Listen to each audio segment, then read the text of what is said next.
We are here at xi'an Famous Foods to figure out what's behind one of New York's most iconic noodle dishes, the famous hand-pulled lamb noodles. Very excited to check it out, so let's go.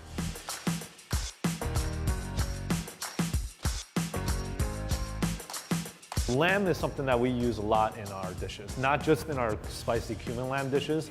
Lamb is also used in other things like our lamb pummel soup and other lamb. There's like an iron pot lamb that's very popular in Xi'an. Just a lot of lamb. There's Muslim population there, and that's historically because of the trade, the Silk Road, and different people coming through. We take a small part of that tradition. We don't cook halal food. We do have heavy influences from that type of cuisine. So we use a lot of lamb. Working well with the spices, there's like a new flavor that comes It really out. stands up to it. It's not chicken. Right. If it were just on chicken, then you would taste just the spice. It was you and your dad that started the business together, right? He started the business Yeah. back in 2005. I was still in school. And then after 4 years, joined the business because I just saw such an opportunity here. All right, Jason, we are dying to know what is behind your lamb dishes. So I'm gonna ask our central kitchen chef, Mr. Wang, to help us cut this apart. He's very familiar with all of our operations here, and he still personally cuts a lot of the meat himself. Jason, I noticed we're keeping like all these nice kind of like fattier bits here. That's a great question, and a lot of our guests actually are probably gonna be like, oh man, they use so much gristle in crab. It's just because you need that fat in order to, when you're cooking on a wok, everything's gonna shrink, all the fat's gonna turn to oil, and you really want that lamb oil in order to give it that like flavor.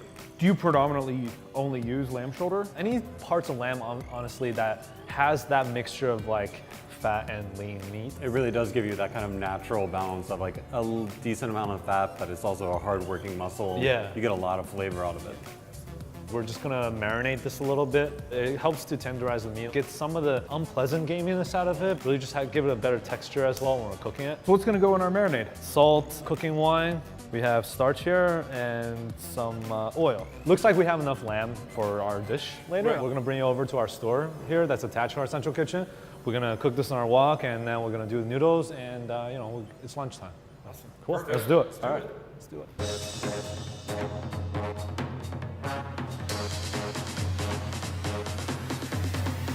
So we just heat the wok up really hot. So that's like already sizzling hot within like 7 seconds. Yeah. So first thing in is the meat, get some of that fat to render down and crisp up. The oil that we added before doesn't give it that flavor, so it's really the oil from the fat will be able to achieve that. So, right now, one is adding the chili oil. That's the house-made chili oil that we use. It's not a competitive thing like in New York where people are like militant about their favorite pizza joint or anything like that. It's like It's very competitive. It's very competitive. Yeah. Like in China, your family name on the chili oil, have a picture of your ancestor on the bottle. You could go to the Chinese grocery stores and you'll see. If you go to the dine-in restaurant, you're gonna see a lot of like a huge menu, and you're like wondering, how do they ever cook all these items, right? Do they ever cook all these items? And they probably don't get requests for a lot of them very often, but it's important for Chinese chefs to typically have a large menu to show that they could do everything. I never even thought about why a Chinese menu would be long, much less that it is a point of pride. It's like, do you have people just come in and be like, can I get some pork lo mein? We still get some of those. Some people ask for French fries.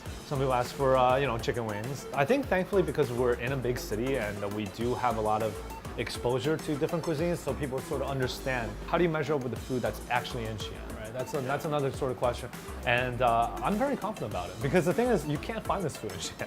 When I say that, it almost seems counterintuitive. Is that like, oh, Jason, are you sort of admitting your food is not authentic? What is authentic? Is it authentic because I'm from there. I cook food that's with that taste profile. If you mean authentic, meaning you can find the same food, any of these stalls that you walk into, you can find the same taste, then I guess we're not authentic. I'm not so much worried about knowledge. I want people to know what is in Xi'an. I want people to travel over there and then come back and be like, oh, okay, actually this is different, but you know what? Like I could see, I could appreciate the differences. It's your interpretation. Exactly. That's what makes it exactly. It is true to like your family, it's what you ate. It's true to like the trade routes that went through there. Right. Is it more important that it's like authentic, or is it more important that it's like honest and like It's just more you're trying to important do something good? Yeah, is it more important that it tastes good? Right? At the end of the day, do you enjoy it? I'm gonna pull some noodles. This is just dough. Nothing special about it. So what I'm doing is kind of pulling on it. At the same time, hitting it. You just kind of slap on the surface like that. Overall, you just rip it in half. Oh, wow. And that's the noodle. Usually just gonna drop them right in the water because they can't stay too long after being pulled. You guys wanna give it a go? He's pushing a little hard. Looks like he's pushing a little hard, but he's pretty fast. He's pretty fast. Look at that. Wow. Great motions, actually. Looks like looks actually perfect, yeah. Wow. It looks like he's been doing this for a while, actually. Oh, no. No. Oh. So we're gonna take the middle part, like a string cheese, and just rip it in the middle. Look at that landing. He stuck the landing. This is awesome. I'm never going home.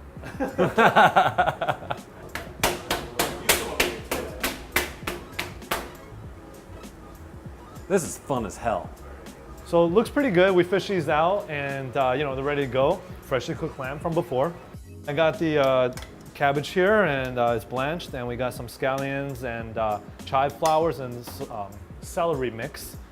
And then we're gonna dress it with the most important things, the noodle sauce and the chili oil.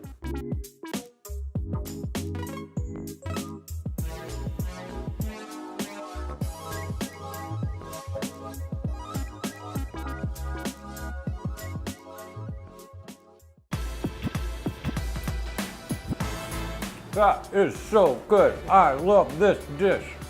Oh man. Yeah, the We chili definitely- oil is so nice.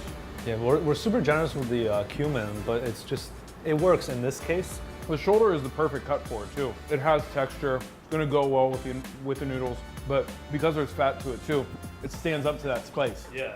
Even for this, like, you see the imperfections, and you can tell that somebody actually made it, which is awesome. You know, that's what you want out of food. Every part of this dish is made by our own recipes, and the noodles are made to order because that's the only way it can be made. I wish I could make the noodles ahead of time.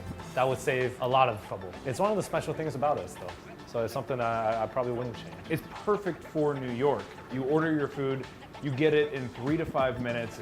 It's affordable, but like all of this stuff is actually made here. Yeah. If you guys ever travel to like any part of Asia, everything's so fast, and it's just any minute that you waste, it's like lost money pretty much, right? For the guest or for yourself and whatnot. That sort of mentality was like something, even back in the days when we were in Flushing, we didn't have a POS system. You had to memorize all the totals. Like for example, if you ordered 2 dishes, I had to remember it was you that ordered those two dishes, and add together the math, and then be like, you were before him. And you know, it's crazy.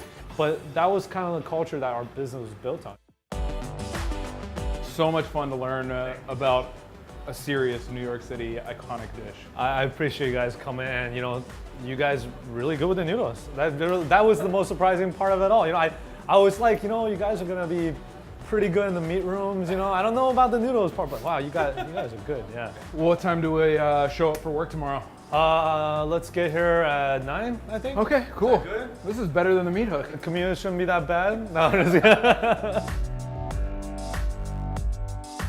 If you enjoyed this video, maybe you'll also enjoy some of the videos from our good friends over at Vox. Oven to 350 degrees is sort of a basic requirement for baking in America. Our ovens even do it automatically as we turn them on. But have you ever stopped and asked yourself,